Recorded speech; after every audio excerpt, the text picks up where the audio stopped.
Come on in.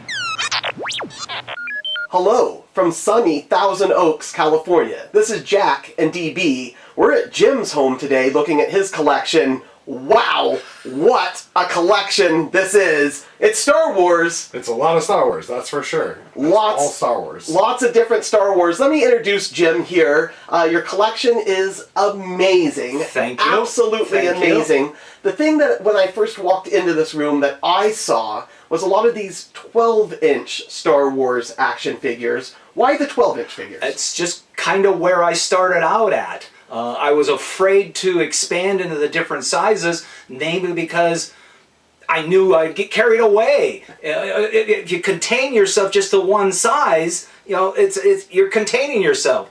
So I tried to stay with the 12-inch, but as you can see, it kind of spilled over into the 18s and then into the 30s and even the 3 3/4. But when you talk about trying to contain a certain collection, as you state, when you talk about the 12-inch figures, it almost looks like some of these display cases that you have here were built for the 12-inch figures. Is that the containment that you're talking about, just keeping it to what you've built? No, it was a financial containment.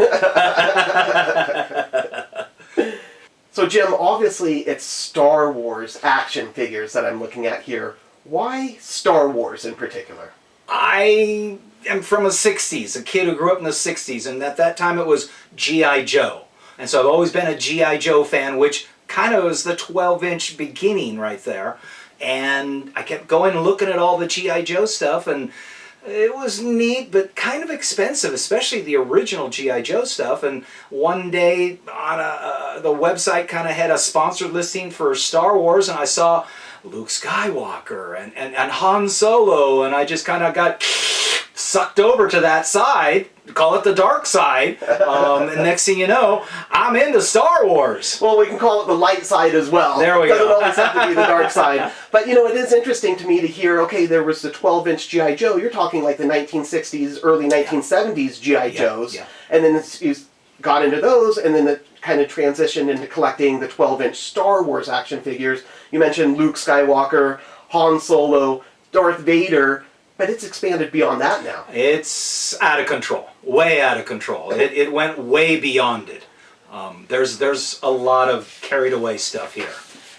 When you talk about it being out of control, is it like an obsession that you have? Is it a compulsion? Are you budgeted? I mean, is there no control? What's going on? There is no control. There is no governor. It is just straight OCD. Whatever seems to appeal to me and financially is attractively priced, I buy it. So you're not actually looking for a specific figure when you're making these purchases? It's more about what can I buy as far as budgeting? That's where it goes? To a certain degree. There might be a series, a movie. Maybe I'm into the New Hope version and I'm looking for Luke and Leia and Chewbacca at that particular point. And so that might be where my focus is, but these websites are pretty clever how they promote to you other items within the same realm.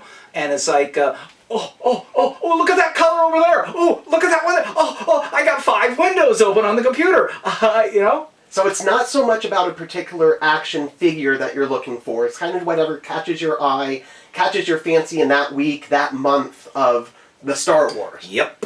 Got it. Yep. And then as far as like, you know, a lot of these are boxed items. They're not out of the box. Correct. Is that important to you to find items that are still boxed? I'm going to say yes, and namely because for 2 reasons. One, it makes for a more sturdier, stable character. Like you try to stand some of these 12-inch characters and they don't stand on their own. And then number 2, what the box offers is the artwork, a story, a little more than just the character itself. Some of the printing on there will give you an indication, well, this came from episode 1, or maybe this was from episode 6 or something like that.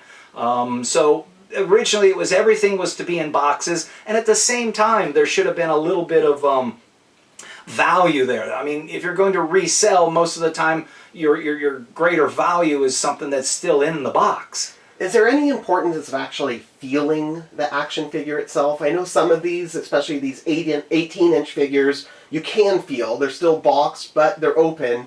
But a lot of these 12-inch figures, some of the 3 3/4-inch figures, and some of the vehicles that you have on display here, you can't actually feel them. As a collector, is there a passion to want to feel them, or is it more about having them just as display? A little bit in the display, but I guess I kind of have to be honest and tell you that out of the box, be like a little kid playing with my toys. And I hate to say this, but, and this may not make it onto film, my dad used to have a real hard time with me as a boy playing with dolls. Sure. And so there's probably a little bit of a psychological thing there that a loose figure is looked upon as something you're going to play with, and it's a doll. Whereas if it's in the box, that ain't a doll. It's a displayed item. So, well put. I appreciate you kind of being able to separate that and understand kind of your passion for box versus loose. I get that. You talk about the actual displays. Did you purchase these displays? Did you build these displays? Where did these come from? All of this is built. I don't consider myself a very good carpenter, but I really enjoy building. Working with my hands, cutting wood and things. Again, having grown up in the 60s, woodworking shop class, metal class, all of those were things that we all had the fortunate to experience and learn. And so it also allowed me to customize and maximize what I could fit into a particular space. And as you saw out in the living room, it started out there, and then it spread to this room here. Then it was on the wall that you're in front of, and then it spilled here to this wall to the left of us. And the big Death Star poster allowed me to expand to this side and build out the structure above it to hang all of that stuff. And of course, what's behind me then became another feature that I could build upon. And then if you look over here to the other side, which we haven't really started doing anything there yet, but there's a lot of excess stuff that I don't have on display, and maybe that'll end up being customized to fit all of that stuff. And then at the same time, you're also looking at that cabinet there that's got casters on it, which fills basically the middle of the room. And so I'm just like maximizing every available inch here in the house. And that cabinet, again, being on casters, you can move around, you can spin it all the way around. And that's going to be another venture there where I'm going to build scenes. And part of that is to try to deter me from spending so much time and so much money on eBay, and then maybe a little bit of money at the local lumber yard or maybe some stuff off Amazon, and I can become more of a craftsman and kind of get another satisfaction out of my hobby. Got it, got it. And what came first? The action figures that came first, or the display cabinet came first that then you had to fill with the action figures? The action figures came first. I see. And then I had to start building the cabinets to display the stuff. Gotcha. You talked about controlling the amount of time that you spent doing this. So how long have you been collecting, and how long did it take to put everything together? I, again, coming from a obsessive compulsive disorder point of view, all of this has been collected since last January, or in the last 9 months. Wow. Oh, wow. Wow. And building this, how long did it take to put this together? Not including the purchase, but putting together and then assembling everything into the room. I'm one of those guys that when I bought a little car model when I was a kid, had to have it built by the end of the day. And so this cabinetry here was, again, done in sections, but when I would start onto it, it had to be done by the end of the weekend. Wow. So it's... So each little cabinet has been like a weekend project. Yes. And, you know, just looking at some of the specific things that you have on display here, going all the way to that top shelf, you have these kind of different scenes from this Power of the Force, you know, 1996, 1997, 1998. Did you decide that was there one in particular that you liked originally, and you decided to get the other ones, or was the thought to go ahead and get all of them right away? I'd probably say that I'm a episode 4, 5, and 6 fan. The original 3, being old enough to have gone to the movie theater when they first came out. So those 3 episodes, in particular the first 2, 4 and 5, are my biggest interest in the whole Star Wars line.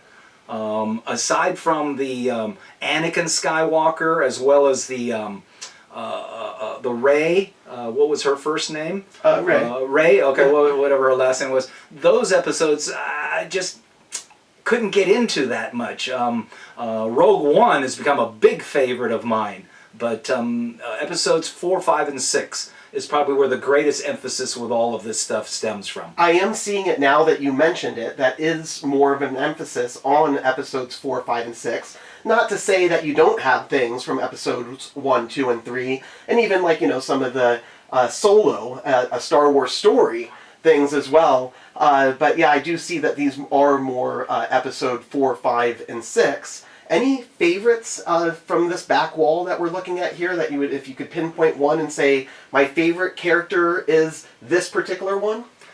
I'm really fond of Princess Leia because I think she's an attractive woman, and the various costumes that she wore, and she was very clever and slick with her responses, so I'd probably say that she's one of my bigger favorites. I see you have a Princess Leia in the corner over here, a 12-inch Princess Leia from A New Hope. That's the original, white gown Princess Leia that we see over there. Was it just down behind you is a whole bunch of Princess Leia slave pictures? I see. Okay, so we kind of have a Princess Leia slave girl Leia area down here. Obviously a fan favorite there and a Jim favorite as well, yes. It sounds like. I also noticed that you have some Carrie Fisher signed stuff here. Yes. Did you personally have, meet her and have her sign those, or did you buy those? I wish, and they're not real autographs; they're copies. Okay.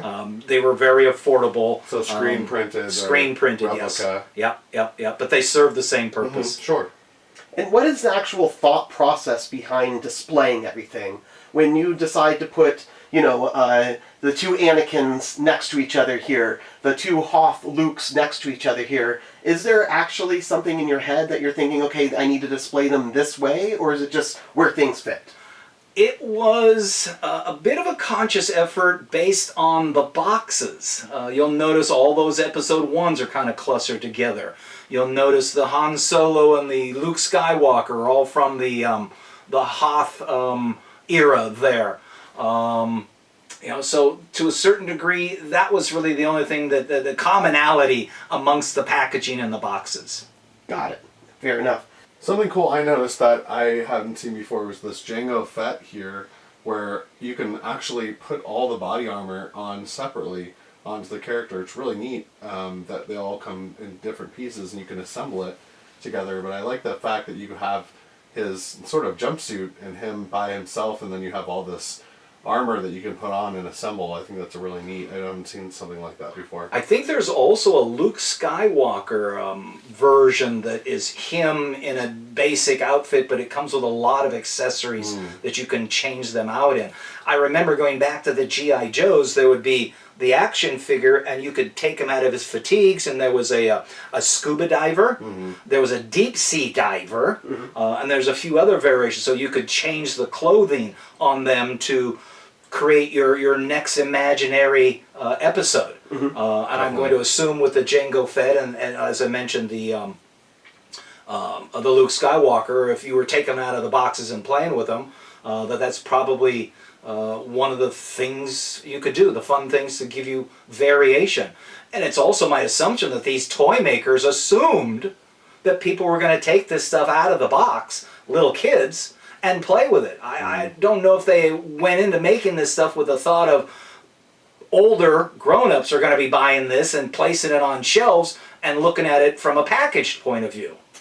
Good observation, good point. I agree with you on that. But, speaking of older adults purchasing things, where do you purchase from? Is it local toy stores? Is it eBay? Is it Amazon? Where do you go to get your collection? Mostly it's eBay. Mostly it's eBay. Why eBay? I find the greatest selection and variety there. You've got the option of being able to bid on something. You've also got the option of buying it straight out. Amazon's got a lot of stuff. It's all brand new stuff, whereas on eBay you can get used stuff or out of the package stuff, for lack of a better description. So there's a bigger variety there. I actually, other than one store that I've heard of, I've not been into any stores, and I just recently attended a toy-a-thon, if that's what you want to call it. Like one of those expos. Yes. Yes. And? It was fun to see all the different things. It was not exclusively Star Wars. There was a lot of other things there.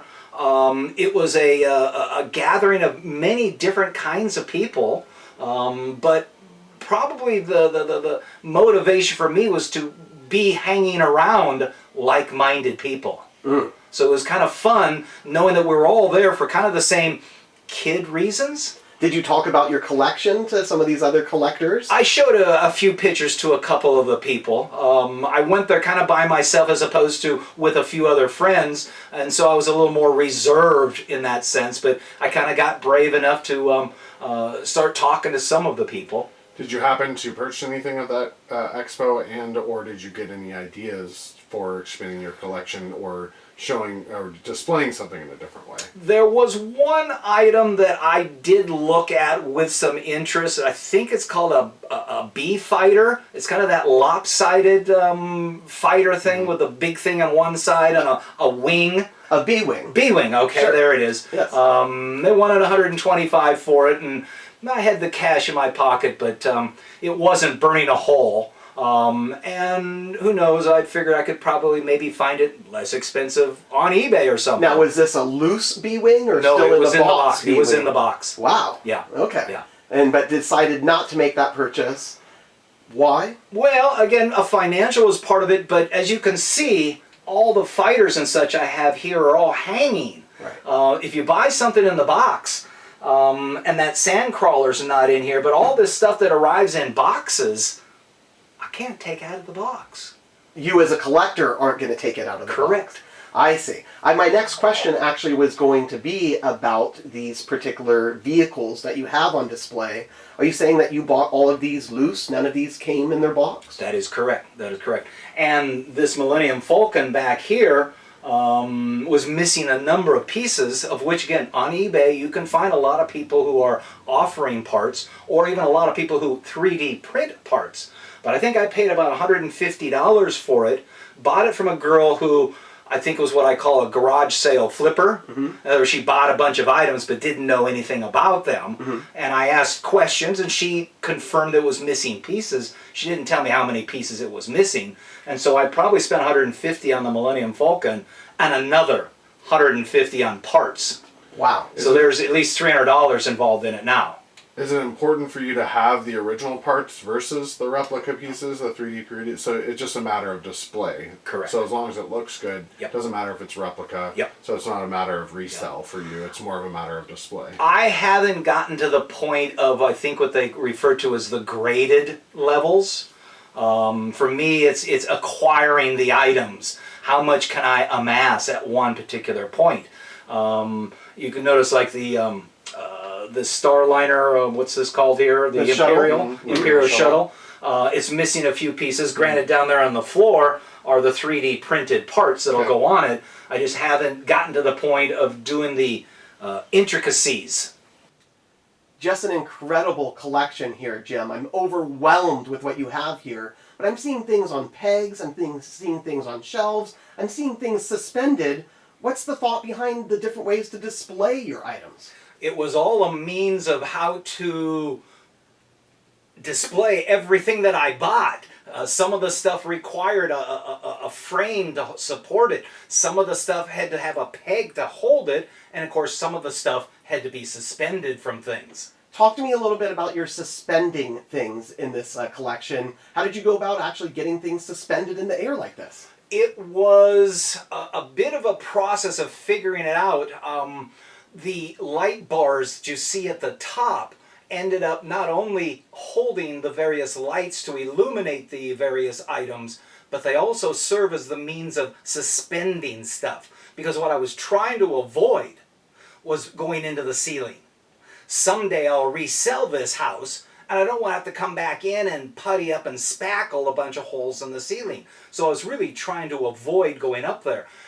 the light bars ended up being the mechanism that allowed me to hang the various fighters in this particular case. Interesting. So the light bars actually play dual purposes. A, to light your displays. I see you kind of have almost like a mini track lighting going on, so you can kind of put the lights specifically where you want them, but then also use that piece of wood that's going across to use as display as well. Really incredible ingenuity that you have going here. Is this something that you bought on your own like this, or did you have to build this display? No, I ended up building it, and the hanging of the stuff. I watched a couple of videos on YouTube. I remember one young fellow must have had 5 dozen things hanging from his ceiling, which was like coming into a cave. But what I was able to glean from that was regular S-hooks with a threaded end that you could thread into the wood, and then I took those, and whether it be a white light bar or a black light bar, and spray painted them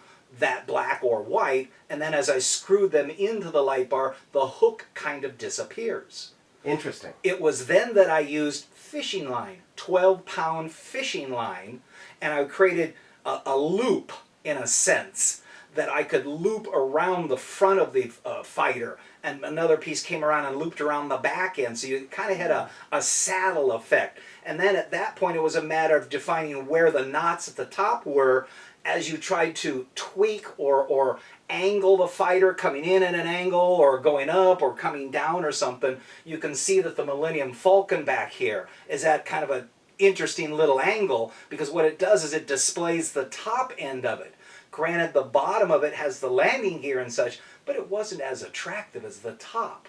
And of course, part of the lighting also kind of comes in and gives a little bit of a glaze or glare on the back end, so it highlights some of that texture and such. Sure.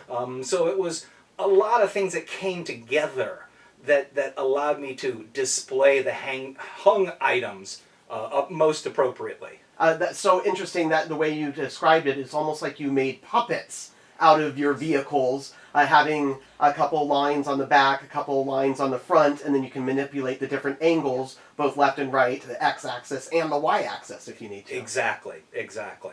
Incredible. And then talk to us a little about the actual display. I mean, it looks like this was all hand-built, hand-painted. How long did it take you to go through that process? It was at least 4, if you include the blaster rack now, 4 different builds, for lack of a better description.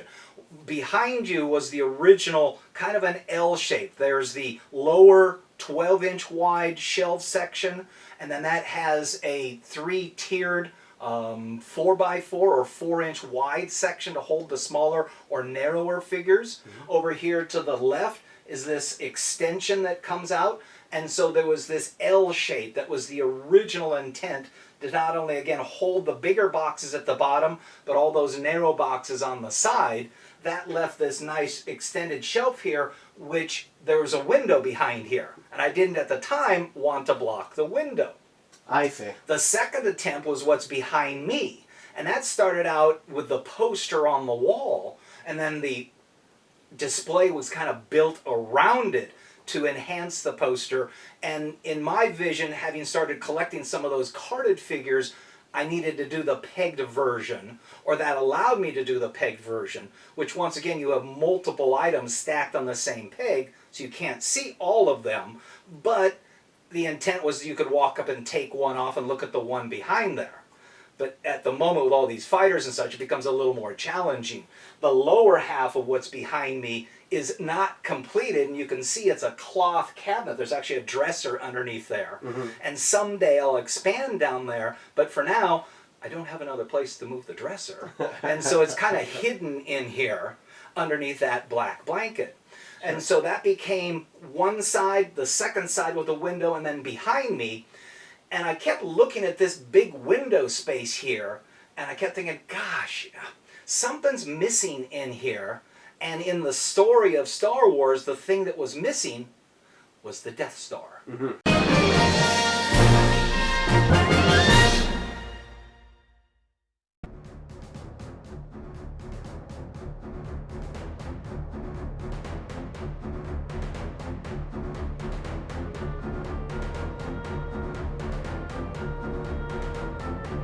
What episode is The Force Awakens?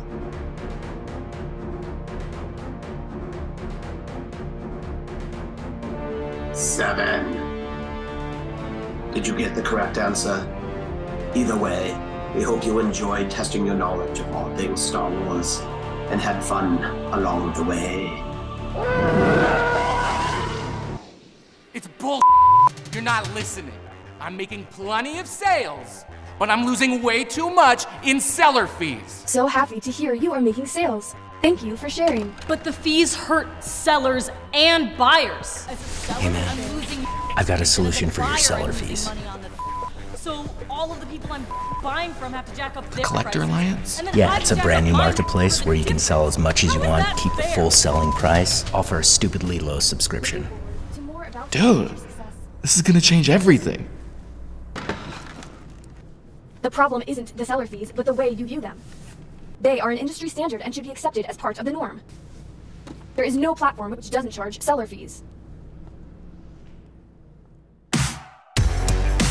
There's one now, the Collector Alliance. Wait. Where are you going? Please help. I can't get up.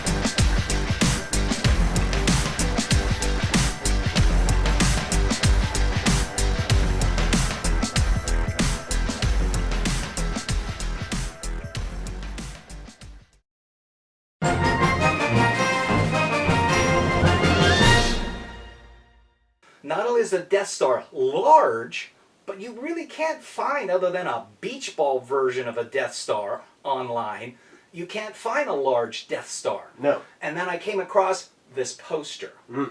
And that poster is 70 inches long by 48 inches tall. And it occurred to me I could build a backing board to mount that to. And at the same time, a light rack could be placed over the top. And that would also serve as the means of hanging all of those fighters and such. And so there was a process of building and laminating that Death Star on there with Mod Podge. Okay. And then that got brought in. We added the light bar on top of it, put the lights in, and then started hanging all of that stuff. As you notice, all of this stuff is all wood, all made out of 1x12s, 1x6s, and 1x4s, and it's all painted black. So there's uniformity to the display rack, if you Sure. want to call it such. And so the variation in colors is the product or the figures themselves. Yeah, really amazing. Thank you for explaining it like that. And I even, talking about your uniformity, also just how consistent everything is, where you have, you know, the very top display up there, you have kind of those movie scenes, and then the 12-inch figures, additional 12-inch figures. Everything's very precise, concise. I really enjoy this. Great. I had a lot of fun building it. I'm not a very good carpenter, but I enjoyed all of that. Well, it sounds like there was a lot of thought taken behind it, and I think that sometimes is more important than the carpentry work, to kind of know this is what I want it to look like and then be able to achieve that. Exactly.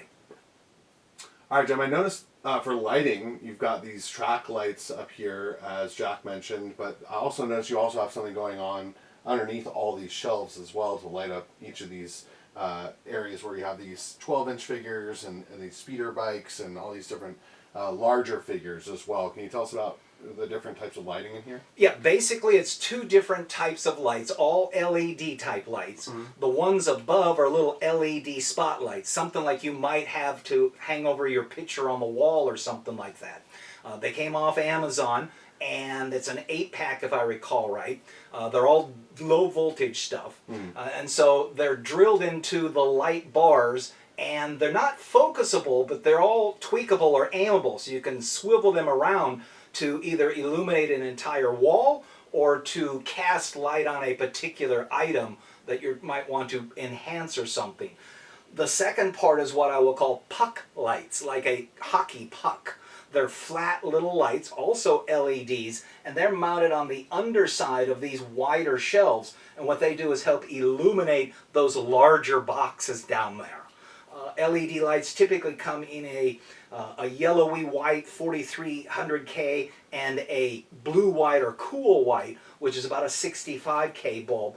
I went with the white blue or the 65Ks, and again, it all is the same kind of lighting, and it's almost focused lighting as opposed to wide fill or general lighting. And do you ever come into your collection and decide to kind of change the angle of some of the lights and just kind of play with different lighting at all? Not yet. I like that how it's up there so far. Sure. I mean, notice that the Millennium Falcon has light casting across the back of it, so it highlights some of all that irregularities in the surface of the Millennium Falcon.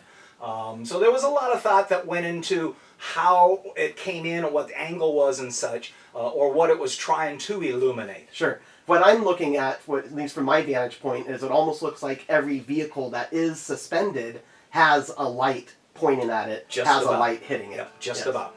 Interesting. Let's see. Do you kind of are running out of space in this room? Do you see yourself expanding more into another area of the house? Do you see yourself even expanding more? Do you think you've gotten to the point where your collection is complete, or do you think when is enough enough? Well, that's a good question. I think for me it's a little bit of just I'm so sporadic with my interest. As you can see as we walked around the house and the yard today, the guitar collection that I can't play a note on, the vintage soda pop bottles out there, the aquarium stuff, all the aloe plants out there, and it's like that focus seems to constantly move. And so at some point, and to a certain degree you can even see it in here, where it went from the 12 inches over to the 18 inches, down to the little various displays, and then behind me I did finally go into 3 3/4, and then one day I decided I wanted to build scenes. And I always knew that the 3 3/4 offered the greatest variety. Why is that? I'm not sure. Maybe it's just from a manufacturing standpoint, it's a little less expensive to put X amount of plastic as opposed to X times 2 or X times 3. So when you're talking about the displays, especially in the 3 3/4, you're not talking just the action figures themselves, but also the vehicles and some of the different items that go along with them. Once I think you make the decision to go to a certain size, you then fill that with those particular accessories that go with that particular size. I did not go to the 3 3/4 because of the variety of fixtures or accessories. I went to it because it's a smaller size. It offered more variety in the sense of characters, and also from a display. If I'm going to build a scene, I can have a whole lot of information, scene-wise, product-wise, character-wise, in this space, as opposed to, you put a bigger item in there. Obviously, you fill it up faster. Fair enough. Fair enough. And do you have any displays that are finished as of yet? Not as of yet. As you can see, this cabinet over here to the side is got 3 different levels. The bottom level has the Black series, which I just barely got into, and that happens to be the result of the Mandalorian series that just came out. Are those all mainly Mandalorian Black series? Yes. They are? Yes. Okay. And then the next 2 levels above it are cubby holes, for lack of a better description, that will house the Mos Eisley Cantina Bar, the Jabba the Hutt Palace scene. There's going to be what's that scene in the very beginning of the first movie, episode 4, where Darth Vader and the stormtroopers come in and there's the big battle going on, and there's a certain group of rebels. Yes, right. And then there's also the scene there with Princess Leia and sneaks around with that gun. So in her ship, her original ship. Yes, Right. and there's a name for that scene. I've seen it before, but that'll be one of them. There's also going to be the even though I'm not much into the Anakin Skywalker, I thought the race pods was a really unique scene. Right. The pod racing. The pod racing. Yes. So it's interesting. So you have this cabinet here with 5 different kind of shelves on this one side. The bottom side of the shelf you're going to keep just as your Black series, your Mandalorian Black series, a place to display those. But then each of those 4 cubby holes, the plan is to put a different scene in each one of those. Correct. And then on top... Well, then before you go to the top, there's the other side of the cabinet, it's open which on both also sides. has 5 different cubby holes on there. But now, let's talk about the top. Sure. That's going to be the Hoth battle scene. Wow. And that's got the hangar with all the pilots discussing their game plan, with maintenance people in there. It's got the tauntauns up there, and then what's that monster called?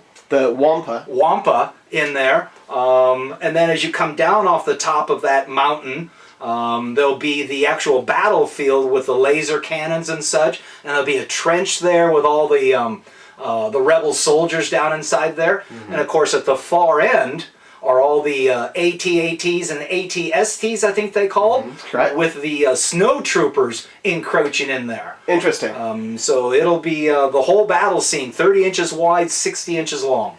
So looking at the top shelf there, you have a couple different lines, a couple different series of Star Wars action figures. I see some of the, mid-1980s Star Wars action figures, but I also see some of the early 1990s, even some of the early 2000 Star Wars action figures. Was it more about just getting a particular figure and not caring about what line it came from?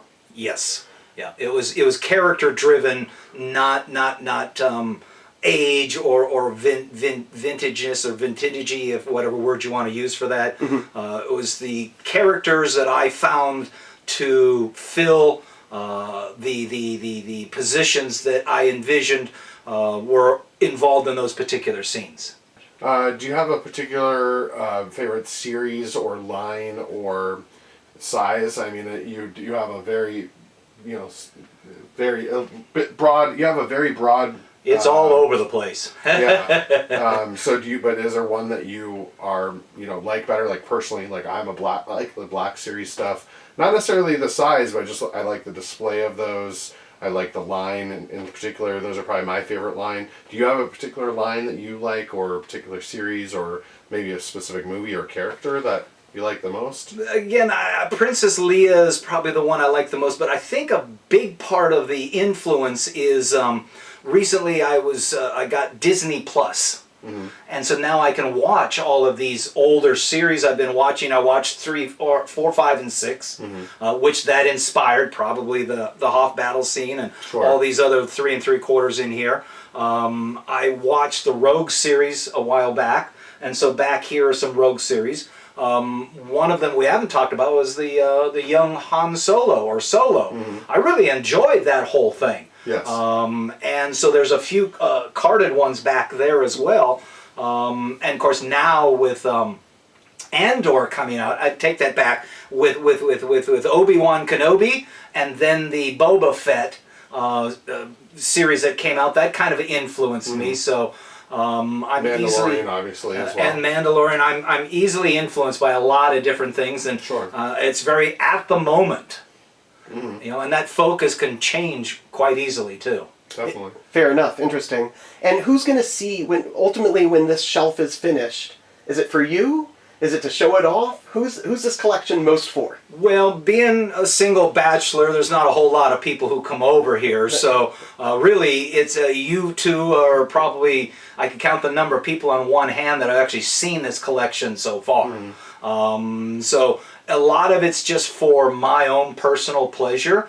Very often I'll walk in here, turn the lights on and look, and then just chuckle at myself for being so silly of collecting all this stuff. And I'll walk away and think, and then I won't think about it again. Interesting. So really the collection is for Jim. Yes. Got it. And you said there have been a few other people who have come in and have looked at the collection. What do they say about it? I make it a point to step back and reach around the doorway there as they walk in, and I turn the light switch on and just look at their reactions. And what are you seeing? Amazement. I think what's going through their head is, how can any one person have a toy store collection or as massive an inventory collective as what's in here? But for me, I'm into aquariums, and I do everything 110%. 110%. The last thing I'll ask you as far as this collection, what type of challenges as a collector do you find having these to display and to show off? Are there challenges, and are there fixes to those challenges? Challenges. containing myself, containing my enthusiasm, keeping it within a reasonable financial expense, which I've not done very well. I try to limit my purchases to what I receive in my PayPal account, but that quite often gets used up real quick like. Some of it will go over to a credit card. I would have to honestly say the biggest challenges are buying from people sight unseen. I would say in 99.9% of the cases, I receive stuff that they've really put a lot of valid effort into packaging it and making sure that I got what they represented. Mm-hmm. I have had a couple of vendors though that just should not be selling on eBay, and that could be a little stressful trying to solve some of that stuff. Sure. So challenges as far as acquiring some of the items, but any challenges as far as displaying any of the items? My own inability to build something that properly holds them and displays them. With this cabinet over here, I mentioned I'm going to be building scenes, and I vision as a little kid my dad helping me build California mission scenes out of balsa wood. And so that's what my assumption and expectation on my part is going to be in building this, but there's a whole lot more intricacy involved in for example, the Mos Eisley Cantina scene has got a lot of cabinets and all kinds of action going on in different places. You've got the Jabba the Hutt palace scene, and I've looked at the back of the bar or the palace, and there are a couple of places there where he has a tauntaun mounted on the wall, and then there's a jerba, I believe it's called, on the opposing wall. And I just bought a regular tauntaun, which I'll cut myself, but I had to look for somebody. I actually ended up buying a 3D printed barbecue setup that's in the back of that palace scene, and the guy I bought it from, I asked him what was that other figure there, and turns out he told me it was a jerba, I believe is what it's called. Okay. And that he has a mold that he makes it from. So, and it was like $7. And you'll be getting one of those. I'm getting it along with the barbecue scene. That's awesome. That's great. You know, great find. So I'm striving for as best a representation as I can.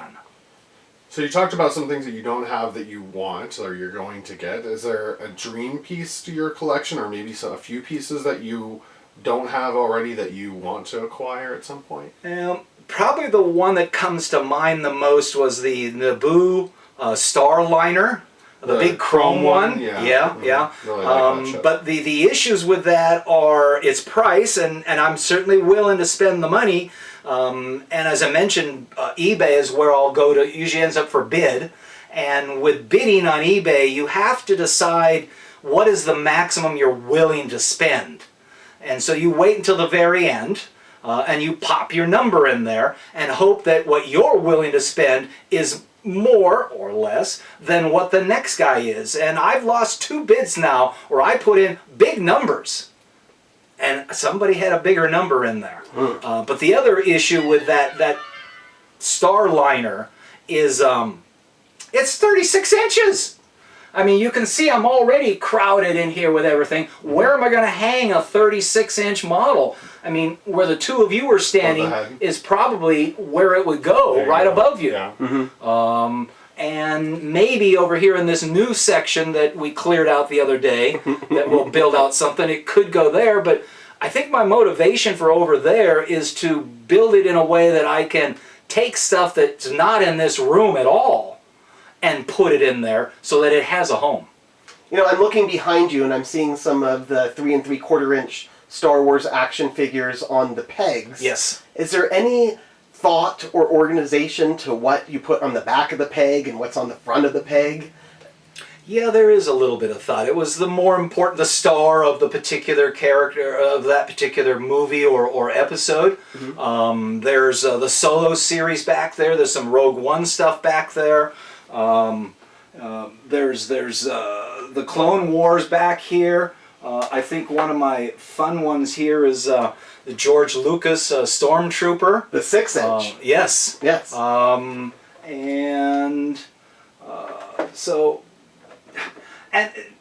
it was a way of housing more than one piece on the peg. Obviously you can't see what's behind the peg, and I fooled myself by saying, well, you just walk up and take the front one off. But as you can see, it's a little challenging just to stand here without bumping into all this stuff. So it's just one of those, well, I got it, it's displayed, but it's not displayed the best. But at the same time, there is some organizational, something happening in your head that says, I'm going to put this one in front. They're ranked in a sense. Very interesting.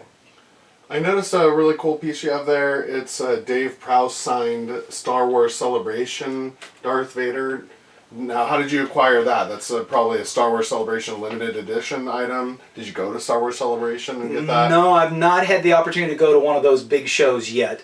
This was off eBay. It was for bid. And it just, to me, I mean, Darth Vader is larger than life. I mean, I guess if I could get a Luke Skywalker or a Han Solo or you see the Princess Leia autographs back there, this one stood out to me the most. And it's his signature on there. And supposedly, the guy who was selling it said this is one of the final few that he's actually signed, and he no longer does autographs or anything like that.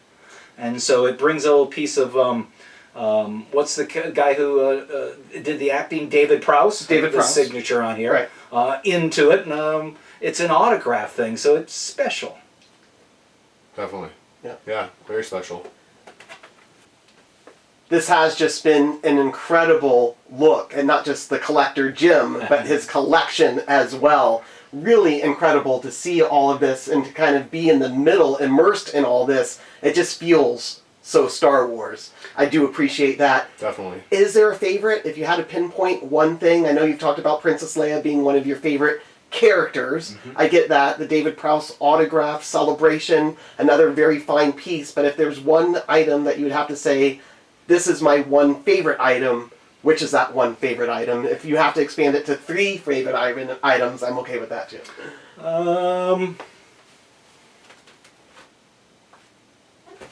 That's a 30-inch Darth Vader. Why a 30-inch Darth Vader? Why is that putting the biggest smile on your He's face? larger than life, and he takes up the biggest space in here. Second on the list is Stormtroopers. I like Stormtroopers, and there's so many different kinds of Stormtroopers available. Many different kinds. But is there a favorite? I'd have to say no. They're all favorites. Sure. You know, everything brings back memories of watching the series and understanding what happened in that particular scene, or maybe it goes back to the 70s when it first came out. But I'd have to say no real big favorite. They're all favorites. Fair enough. Is there anything that you don't have displayed in here that you also have in the house that you like? There's a lot of stuff that's not in here. If we go into the other room there's a number of items. R2-D2s, there was a voice-controlled R2-D2. And my thought behind buying it, and I spent $175 on it, was that as I brought people into the room, it would respond on some particular cue. And you know, you might say, R2-D2, and it might go, and start bouncing around the room. It arrived in a box that's never been opened. We know now that you can't open it. I can't. And so I ended up having to buy another R2-D2 out of the box just to accomplish or accommodate what I originally wanted to be involved in, but I still have that R2-D2 in that box in there. There's a sandcrawler in there. There's a couple other things that don't have homes in here yet, which again, I think that's the emphasis that I need to put on blasters. We haven't even gotten into blasters yet. Blasters, pistols, and rifles. There's a whole collection of them. And we're talking about actual ones that you personally can hold. Yes. Yeah, right. Not like that the characters hold. Correct. Right. So not accessories. We're talking actual kind of like cosplay type things. Yeah, exactly. Yes, right. Exactly. Wow. Yeah. Just an incredible afternoon spending the time with Jim and Jim's collection, Star Wars collection. Really, really impressive. If you want to see more content like this, Be sure to subscribe to this channel, like us as well. Comment down below. Tell us whether there was something in Jim's collection that you saw that you specifically like. Do all the little things that they ask you to do on YouTube. But for now, I'm Jack. This is DB. This is Jim. We did it. This first collection. Excellent. And may the force be with you. Force be with you. Forgot that.